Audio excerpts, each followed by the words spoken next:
Assalamualaikum warahmatullahi wabarakatuh. Kami dari kelompok 4 akan memaparkan presentasi tafsir ayat Akam tentang surat Al-Baqarah ayat 142 sampai 145. Selamat menyaksikan. A'udzu billahi minasy syaithanir rajim. Bismillahirrahmanirrahim. Sayaqulus sufaha'u minan nasi ma wallahum an qiblatihim allati kanu 'alaiha. Qul lillahil masyriqu wal maghrib. Yahdi man yasha'u ila siratim mustaqim. وكذلك جعلناكم أمة وسطا لتكونوا شهداء على الناس ويكون الرسول عليكم شهيدا وما جعلنا القبلة التي كنت عليها إلا لنعلم من يتبع الرسول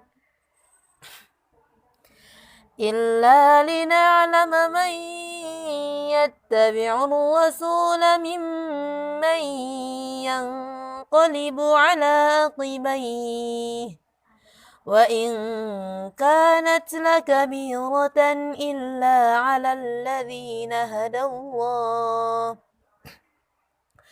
وما كان الله ليضيع إيمانكم إن الله بالناس لرؤوف رحيم قد نرى تقلب وجهك في السماء فلنولينك قبلة ترضاها فول وجهك شطر المسجد الحرام وحيث ما كنتم فولوا وجوهكم شطرة وإن الذين أوتوا الكتاب ليعلمون أنه الحق من ربهم وما الله بغافل عما يعملون ولئن أتيت الذين أوتوا الكتاب بكل آية ما تبعوا قبلتك وما أنت بتابع قبلتهم وما بعدهم بتابع قبلة بعض ولئن اتبعت أهواءهم من بعد ما جاءك من العلم إنك إذا لمن الظالمين صدق الله العظيم. Huruf yang pertama yakni as-sufaha. As-sufaha berasal dari kata as-safah yang berarti ringan atau tipis, atau artinya juga bisa berarti orang-orang yang bodoh ataupun idiot. Nah, yang dimaksud dengan as-sufaha di surat Al-Baqarah ini adalah orang-orang Yahudi, munafik yang mencela perubahan kiblat. Mufradat yang kedua yakni wallahum. Wallahum berasal dari kata tawallahu yang artinya adalah berpaling. Mufradat yang keempat yakni wasatan. Makna dari wasatan adalah pertengahan atau poros lingkaran. Kemudian kata ini dipakai untuk kata-kata yang terpuji. Karena setiap pinggiran itu pasti dikelilingi oleh hal-hal yang buruk. Sedangkan yang di tengah selalu terjaga dan terlindungi. Yang kelima yakni al-uqbah. Al-uqbah berasal dari kata arkib yang artinya adalah tumit. Maksud dari kata al-arkib di ayat ini adalah murtad dari Islam. Mufradat yang keenam yakni lakabiratun. Lakabiratun ini bermakna berat atau sulit. Mufradat ketujuh yakni la-raufur rahim. La-raufur itu berasal dari kata raf'ah yang artinya kasih sayang dan rahmat. Tapi dalam makna yang berbeda. Maksud dari la-raufun ini adalah makna kasih sayang yang menolak semua hal-hal yang tidak diinginkan. Sedangkan rahim itu mencakup hal yang dibenci maupun yang disukai. Mufradat yang kedelapan yakni taqalluba wajhika. Taqalluba wajhika bermakna memalingkan wajah. Maksud di sini adalah Nabi Muhammad seringkali memalingkan wajahnya ke arah langit atau menengadahkan wajahnya ke arah langit, ya ini tempat turunnya wahyu. Mufradat yang ke-9 yakni falanwalliyannaka qiblah. Ya, falanwalliyannaka itu berasal dari kata al-wilayah atau tawalli yang artinya berpaling atau memalingkan. Nah, maksud dari ayat ini adalah kami memperkenankanmu untuk menghadap kiblat. Mufradat yang ke-10 yakni syatrul masjid. Makna dari syatr adalah arah atau sisi. Nah, maksud dari syatar di sini adalah menghadap ke kiblat, ke masjid. Mufradat terakhir yakni yanqalibu ala aqibai. Maksud dari sini adalah Allah mengumpamakan orang-orang yang murtad dari agamanya seperti orang-orang yang mundur ke belakang. Az-Zujaj mengatakan bahwa orang-orang bodoh dalam ayat ini maksudnya ialah orang-orang musyrik dari kalangan Arab. Dan kemudian Mujahid mengatakan bahwa mereka adalah para pendeta Yahudi. Dan Asadi mengatakan bahwa mereka, orang-orang bodoh, adalah para orang-orang munafik. Maksud ayat ini bersifat umum, mencangkup mereka semua. Sebagaimana kami telah menunjukkan kepada kalian orang-orang beriman, kami mengistimewakan kalian dengan pertolongan untuk menghadap kiblat Ibrahim dan memeluk agamanya. Kami tidak memerintahkan kamu untuk mengubah arah kiblat yang biasa kalian gunakan ke Ka'bah, melainkan untuk menguji mana di antara kalian yang teguh beriman dan mana yang meragukan agamanya. Sungguh kami melihatmu Muhammad menengadahkan kepalamu ke arah langit, mengharapkan turunnya wahyu, dan merindukan pengalihan kiblat. Sungguh kami pasti akan mengalihkanmu ke arah kiblat yang engkau inginkan. Maka menghadaplah ke arah Masjidil Haram dalam sholatmu, dan begitu pula orang-orang beriman. Masjidil Haram adalah kiblat nenek moyang kalian, yakni Nabi Ibrahim alaihissalam. Sebenarnya para ahli kitab pun mengetahui tentang pengalihan arah kiblat tersebut.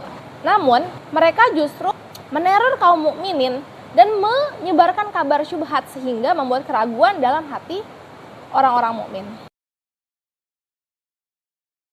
Kandungan yang pertama yaitu apakah yang dimaksud dengan Masjidil Haram di dalam Al-Quran. Masjidil Haram sering ditemukan di dalam Al-Quran maupun hadis Nabi. Hal tersebut tentunya memiliki makna dan tujuan yang berbeda-beda. Di antaranya yaitu yang pertama, Masjidil Haram yang bermakna Ka'bah. Sebagaimana Allah Subhanahu wa Ta'ala berfirman, maka palingkanlah mukamu ke arah Masjidil Haram. Yang dimaksud Masjidil Haram di sini yaitu ke arah Ka'bah. Kemudian yang kedua yaitu Masjidil Haram yang bermakna Masjidil Haram secara keseluruhan. Seperti sabda Nabi SAW, sholat di masjidku lebih utama daripada sholat 1000 kali di masjid lainnya, kecuali Masjidil Haram. Yang ketiga yaitu Masjidil Haram yang bermakna Makkah, seperti firman Allah Subhanahu wa Ta'ala, Maha suci Allah yang menjalankan hambanya dari Masjidil Haram hingga Masjidil Aqsa. Kemudian yang terakhir yaitu Masjidil Haram yang bermakna tanah haram secara keseluruhan, yaitu Ka'bah dan sekitarnya. Seperti firman Allah Subhanahu wa Ta'ala, sesungguhnya orang-orang musyrik itu najis, maka janganlah mereka mendekati Masjidil Haram setelah tahun ini. Maksudnya di sini yaitu Allah melarang mereka untuk memasuki tanah haram dan sekitarnya. Menghadap kiblat adalah syarat sah sholat. Apabila kita tidak menghadap kiblat, maka sholat kita tidak sah. Kecuali apabila kita sholat di atas kendaraan, maka diperbolehkan kita menghadap kemana saja arah kendaraan itu menghadap. Mazhab Syafi'i dan Hambali, mereka berpendapat bahwa wajib menghadap ke tubuh Ka'bah. Sedangkan mereka berpendapat yang wajib hanyalah menghadap ke arah Ka'bah. Seperti dalam kalimat fawalli wajhaka. Di sini dipakai istilah wajah, tapi maksudnya di sini adalah diri. Dalam hal ini menggunakan majas mursal yang berarti menyebutkan salah satu tetapi sudah mencakup keseluruhan. Pendapat Imam Syafi'i dan Imam Hambali berdasarkan dari Al-Quran, Sunnah, dan Qiyas. Dalil yang bersumber dari Al-Quran itu terdapat pada Quran Surah Al-Baqarah ayat 144 yang berbunyi fawalli wajhaka syatrul masjidil haram. Maka palingkanlah wajahmu ke arah Masjidil Haram.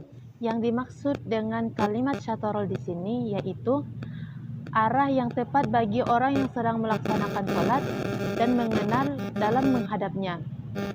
Dengan demikian, menghadap Ain Ka'bah menjadi wajib. Dan dalil dari sunnah yaitu riwayat Bukhari dan Muslim dari Usama bin Zaid bahwa ia berkata, kala Nabi Muhammad SAW masuk ke Baitullah ataupun Ka'bah, ia berdoa di sekelilingnya. Ia tidak sholat sebelum berada di luarnya. Maka ketika sudah keluar, ia sholat 2 rakaat dan menghadap Ka'bah seraya berkata, inilah kiblat. Sedang landasan dari qiyas adalah bahwa Nabi Muhammad SAW dalam mengagungkan Ka'bah merupakan berita yang mutawatir, dan sholat adalah seagung-agungnya syiar agama. Sedangkan menentukan sahnya sholat harus menghadap Ain Ka'bah dan menambah kemuliaannya, maka wajib menghadap Ka'bah. Sedangkan pendapat Imam Maliki dan Imam Hanafi berdasarkan dari Kitabullah, sunnah Rasulnya, dan amalan sahabat dan nalar. Dalam ayat tersebut Allah Subhanahu wa taala tidak berfirman ke arah Ka'bah melainkan ke arah Masjidil Haram. Maka bagi orang yang sudah menghadap Masjidil Haram, maka ia telah melaksanakan perintahnya. Sedangkan dalil yang berasal dari sunnah Rasulullah SAW, ma bainal masyriqi wal maghribi kiblah, antara timur dan barat itulah kiblat. Dalil dari amalan sahabat Nabi Muhammad SAW. Ketika para sahabat melaksanakan subuh berjamaah di Masjid Kubah, mereka membelakangi Ka'bah. Kemudian di tengah-tengah sholat, mereka mengubah kiblat mereka menuju arah Ka'bah. Namun Nabi tidak menentang mereka. Dalil dari nalar ialah sesungguhnya sangat sulit mencari Ain Ka'bah bagi mereka yang dekat dengan Ka'bah. Lantas bagaimana dengan orang-orang yang jauh dari timur dan barat? Seandainya menghadap Ka'bah adalah wajib, maka tidak ada satu orang pun yang sah sholatnya. Karena mustahil bagi orang-orang yang jauh dari timur dan barat berdiri tepat di depan Ka'bah. Baik, di sini saya akan melanjutkan pembahasan, yaitu pembahasan menurut pendapat Al-Qurtubi. Al-Qurtubi mengatakan bahwa menghadap kiblatlah ia yang paling benar. Karena ada beberapa alasan mengenai hal tersebut. Pertama, itulah yang memungkinkan. Karena hukum itu selalu dikaitkan dengan batasan yang memungkinkan bagi seorang mukallaf. Yang kedua, itulah yang diperintahkan di dalam Al-Quran. Allah Subhanahu wa Ta'ala berfirman, palingkanlah mukamu ke arah Masjidil Haram dimanapun kamu berada. Yang ketiga, para ulama berargumen tentang safnya yang paling panjang, yang mana diketahui panjangnya ini berkali lipat dari lebar Ka'bah. Pendapat yang unggul mengenai tentang arah kiblat, jika kita melihat dari paparan sebelumnya, maka pendapat Malikiyah dan Hanafiyalah yang paling unggul, yang paling kuat dan yang paling jelas. Terutama bagi orang yang tempat tinggalnya jauh dari Mekah. Karena perbedaan pendapat apakah kiblat itu merupakan tubuh Ka'bah itu sendiri atau tidak. Nah, maka di sini timbul beberapa pendapat atau beberapa pertanyaan. Pertanyaan yang pertama itu, apakah sholatnya itu sah ketika dia sholatnya itu di atas bangunan Ka'bah? Menurut mazhab Imam Syafi'i dan Hambali, bahwa sholatnya itu tidak sah. Mereka menyatakan bahwa apabila seseorang itu melihat Ka'bah secara jelas, secara detail, maka orang itu wajib sholatnya menghadap ke arah kiblat atau wajib menghadap Ka'bah secara konkret. Sedangkan apabila seseorang itu tidak melihat Ka'bah atau jauh dari Ka'bah, maka sholatnya itu menghadap ke arah kiblat secara dikira-kira. Lalu timbul pertanyaan selanjutnya, kemanakah arah mata kita melihat ketika kita sedang sholat? Nah, ini Imam Maliki mengatakan bahwa ketika kita sedang sholat, maka arah matanya itu kita menghadap ke depan, bukan ke arah sujud. Adapun menurut mayoritas ulama, ketika sedang berdiri, maka hendaknya arah mata kita itu menghadap ke sujud. Sedangkan ketika kita ruku, maka hendaklah arah mata kita menghadap ke telapak kaki kita. Nah, sedangkan kita sujud, maka hendaklah mata kita itu mengarah ke di mana hidung kita itu menempel. Nah, ketika duduk, maka hendaklah arah mata kita itu melihat ke telapak tangan kita yang berada di atas lutut. Berbeda dengan Al-Qurtubi menjelaskan sesuai dengan perintah Allah dalam Al-Quran. Allah berfirman, maka hendaklah palingkanlah mukamu ke arah Masjidil Haram. Nah, berarti Imam Al-Qurtubi ini bersepakat dengan Imam Maliki dan sependapat dengan yang lainnya. Nah, pendapat yang paling unggul ialah pendapat menurut mayoritas ulama, yaitu pendapat yang mengatakan bahwa ketika kita sholat itu, maka arah mata kita itu menghadap ke arah tempat sujud. Terdapat dua sebab turunnya ayat ini. Yang pertama, Bukhari dan Muslim meriwayatkan dari Al-Bara' bin Arif bahwasannya dahulu ketika Nabi Muhammad sampai ke Madinah, beliau tinggal di rumah paman-paman beliau dari ibunya. Lalu selama 16 bulan beliau melaksanakan sholat menghadap ke Baitul Maqdis. Pada saat itu orang Yahudi mengatakan bahwa kaum Muslim itu tidak memiliki kiblat tersendiri sehingga mengikuti kiblat Yahudi yaitu Baitul Maqdis. Maka karena kejadian itu Nabi Muhammad menginginkan kaum Muslim ini berpindah Ka'bah atau berpindah arah menghadap ketika sholat yaitu ke Baitullah atau Mekah atau Ka'bah. Maka sholat pertama kali yang dilaksanakan menghadap ke Ka'bah yakni ketika sholat asar. Beberapa sahabat pun juga turut melaksanakan ikut bersama Rasulullah sholat menghadap Ka'bah. Kemudian setelah sholat selesai, salah seorang dari mereka keluar dan berseru, "Aku bersaksi demi Allah, aku sholat bersama Rasulullah menghadap Baitullah." Nah, maka sejak saat itu seluruh kaum muslimin serentak melaksanakan sholat menghadap kiblat. Lalu bagaimana nasib orang-orang yang sudah meninggal tidak sempat melaksanakan sholat menghadap Baitullah? Maka Allah katakan dalam firman-Nya, "Wallahu la yudhi'u imanakum." Sesungguhnya Allah itu tidak menyia-nyiakan imanmu. Allah tetap memberi ganjaran kepada orang-orang yang sebelumnya sholat menghadap Baitul Maqdis sebelum turunnya ayat ini. Kedua, diriwayatkan dari Al-Bara' bahwa Rasulullah SAW melaksanakan sholat menghadap ke Baitul Maqdis. Beliau kerap kali menengadah ke langit dan mengharapkan perintah Allah. Lalu Allah menurunkan ayat, "Kami sering melihatmu Muhammad menengadah ke langit." Dan beberapa orang muslim menyatakan, "Kami berharap andai saja kami tahu bagaimana keadaan orang-orang yang meninggal sebelum terjadi peralihan kiblat. Lantas bagaimana dengan sholat-sholat mereka yang menghadap ke arah Baitul Maqdis?" Lalu Allah menurunkan ayat yang artinya, "Dan Allah tidak akan menyia-nyiakan imanmu." Ka'bah merupakan kiblat penduduk sebagaimana Baitul Ma'mur yang menjadi kiblat bagi penduduk makhluk di langit. Allah Subhanahu wa taala memerintahkan kekasihnya yaitu Nabi Ibrahim alaihissalam untuk mendirikan Ka'bah. Hal ini bertujuan agar Ka'bah menjadi tempat berkumpulnya manusia dan tempat aman serta sebagai sumber sinar dan cahaya bagi ketuhanan. Ka'bah juga merupakan tempat menunaikan ibadah haji yang dimana manusia mengunjunginya dari berbagai penjuru dunia. Imam Fahri Ar-Razi menyebutkan hikmah mengalihkan Ka'bah ke Masjidil Haram diantaranya yaitu yang pertama yaitu hakikat menghadap kiblat sebagaimana seorang hamba yang lemah menghadap kepada rajanya. Ia tidak akan berpaling dengan bacaan-bacaan tasbih sebagai pujian, sedang rukuk dan sujud sebagai cerminan untuk mengabdi kepadanya. Kedua, pentingnya sholat ialah kehadiran hati. Dia meyakini akan adanya Allah ketika kita sholat. Nah, kehadiran hati ini tidak akan terwujud apabila seseorang tersebut bergerak kemana-mana, menoleh kemana-mana, keraguan, dan tanpa sikap yang tenang. Ketiga, Allah Subhanahu wa Ta'ala menyukai kelembutan hati sesama muslim. Allah berfirman dalam surat Al-Imran ayat 103, "Wadhkuru ni'matallahi 'alaikum idh kuntum a'da'a fa'alafa baina qulubikum fa'asbahtum bi ni'matihi ikhwan." Kalau seandainya setiap orang menghadap kiblat ke arah yang berbeda-beda, tentu hal itu tampak jelas sekali perbedaan di antara kaum muslimin. Sehingga Allah menentukan satu arah kiblat dan menyuruh kaum muslimin untuk menghadap kiblat tersebut, yakni terhadap Ka'bah.